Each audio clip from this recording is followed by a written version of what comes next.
Everybody, this is Dream, and today we have a 5-game Major League Baseball slate for you. Before I get started, can you guys smash that like and subscribe button? Okay, so let's get into the slate. Let's check out the Let's check out the weather real quick. Let me get that up here.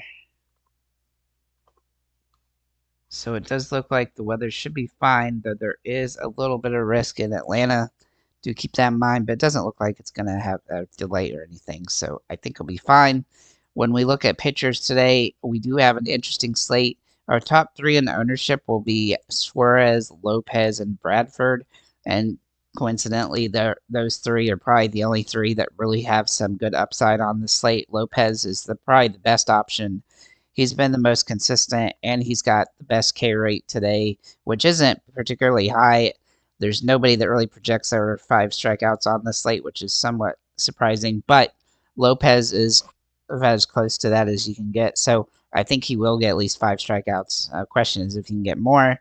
But he does have nice upside against Colorado, who's really been struggling. So I think he's in a good spot here.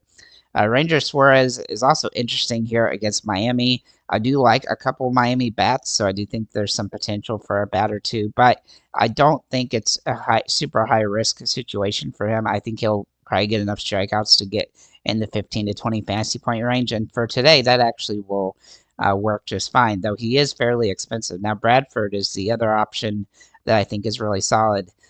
He's got favorable matches the Angels. Now, the Angels have been hitting the ball decently this week.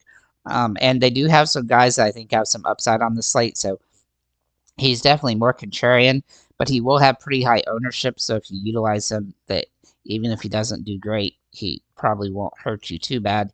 If he can get in the 15 to 20 fantasy point range as well, then I think that gives him some utility here. Now, one other guy that will get a lot of usage today will be Martin Perez, but I think he's mostly avoidable today. He is capable of a decent game here, but he's not must play. And then 2 Hail Mary plays would be Falter for Pittsburgh and Kochowitz for the Angels against Texas. Texas is shutting down some of their players, so I think that both those guys have some really extreme. I mean, when I talk about extreme, like I'm avoiding these guys, but they are technically in play based on their potential on the slate, but they don't have a lot of strikeout stuff, so it's not really that. It's an extreme Hail Mary. That's what I'm trying to say. So anyhow, let's go ahead and look at our catchers today. So whoever starts for Atlanta will be the top catcher overall, whether it be d'Arnaud or Sean Murphy. Now, Sean Murphy is in play here as a good play. I think he's got some nice upside. He's been hitting the ball okay, lately, but he has really struggled this season. However, he does have good upside in this game, so he's definitely worth a look. The metrics are really good, at least. JT Realmuto is the other guy that I would consider here. Now, he's been better than Murphy, and he does have good hitting metrics today as well. Either one of them are decent plays, though, on the slate, so I think that they're both got some utility. The ownership will be with Sean Murphy, Dylan Dingler, and JT Realmuto. I didn't really feel like Dingler had the best metrics here, but he is interesting because he's dirt cheap, so keep that in mind. So he can help you pay up other positions. Looking at first base, Bryce Harper, if he ends up in the starting lineup today, which we don't know for sure if he will, but if he does, he would be in play as he has good home run metrics today. The contrarian option off of him would be Matt Olson, which would become the main play if Harper does end up missing. Olson has struggled this season, but he has been doing better lately, so the home runs are also coming, and he's got that nice home run upside today as well. Some other options, though, at this position, Luis Arias for San Diego. He's just been hitting the ball very well this season, and he has that good hitting metrics today. No home run upside, really, but he definitely has good fantasy potential, and he's priced really fair. Nate Lowe for Texas, also very interesting. He's improved as the season progressed, and he does have some home run upside as well, but he's better just as a hitter today, and he's dirt cheap, which helps. And a low-owned upside play you could also look at is Shapiro for Washington. He's kind of a one-off for them, but he's had some really good games at times in this early part of this career for him, and he looks like an interesting play today. I don't think he's a must play by a stretch of imagination, but he's definitely capable of a decent game here, and he's dirt cheap. As for the ownership, Bryce Harper, Andy Ibanez, and Matt Olson. Now, obviously, if Harper were to miss, then Olson would become the core play there. Looking at second base, um, we do like Marcus Semien quite a bit. Now, he's also going to be really high owned. He doesn't really have the home run upside today that I would like, but he's definitely a capable option on the slate. A little bit pricey considering that, though. Bryson Stott was very close to being a core play for me, as he's been really good lately, and he has some nice potential here. He's also dominated Miami this season. Even without home runs, he's averaging 11 fantasy points a game against them, and he does have some nice hitting upside today. Whit Merrifield, if he was to come in back today, then he would be somebody to consider as well, though he has somewhat struggled. He definitely has some potential today. Or he might get beamed by a pitch again, so we'll have to see about that.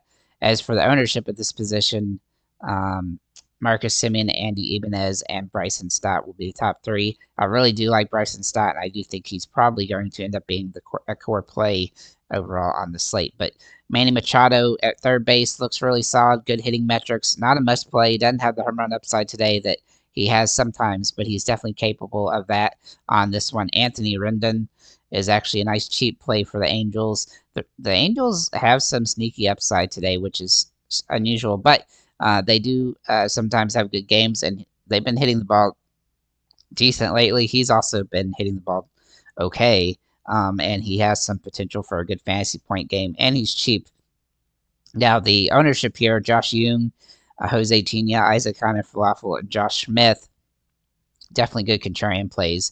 Low owned upside guys, Jake Berger, Josh Smith, Josh Jung, and Giovanni Urshela.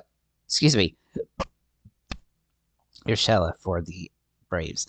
Looking at shortstop, this is a position that I think is fairly deep today with O'Neal Cruz. Now, one thing about O'Neal Cruz, you can put him in the outfield as well.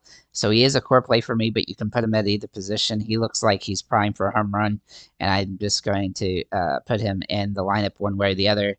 Trey Turner also looks like a good contrarian play if you don't want to use Cruz. He's around the same. He's a little bit more expensive though, but he does have just as much hitting upside. He doesn't have the home run upside today, but he does have the good hitting metrics. Zach Neto has hit the ball pretty well lately, and he's definitely somebody to consider at this price point, and he does have some nice potential as well. Now, the ownership here are O'Neal Cruz, Orlando Arcia, who is a sneaky play today, Isaiah Conner Falafel, Josh Smith, and Trey Turner all in play. Some upside plays, Mason McCoy at $2,500 for San Diego, Josh Smith, CJ Abrams, and Orlando Arcia. Looking at outfielders, so like I said, O'Neal Cruz can fit out here. But Kyle Schwarber, O'Neal Cruz, Tatis Jr., and Brian Reynolds are the top four plays. I don't necessarily think you have to use any of the other guys outside of Cruz, and it might be somewhat hard to do so with the price points, but they are decent plays today. But some value options: Jorge Soler, Adolis Garcia, Taylor Ward, Raymond Laureano, and Brendan Marsh all look phenomenal on the slate, and I think they all have good hitting metrics and home run upside today, with Soler and Garcia having the most home run upside. Soler actually has some extreme home run potential today, so I think he's in a really good spot. Some contrarian plays: Marcell Ozuna, Kevin Pillar, Joe Adell, Michael Harris, Leody Taveras, Jerks, Profar, Castellanos, Austin Hayes, and Matt Vierling. That top ownership here, though, will be Michael Harris, Kyle Schwarber, O'Neal Cruz, Jorge Soler, and Tatis Jr., as well as Ozuna, Hayes, Laureano, Adolis Garcia, Matt Vierling, Brian Reynolds, and Nick Castellanos. So with that said, guys, thank you for liking, commenting, subscribing.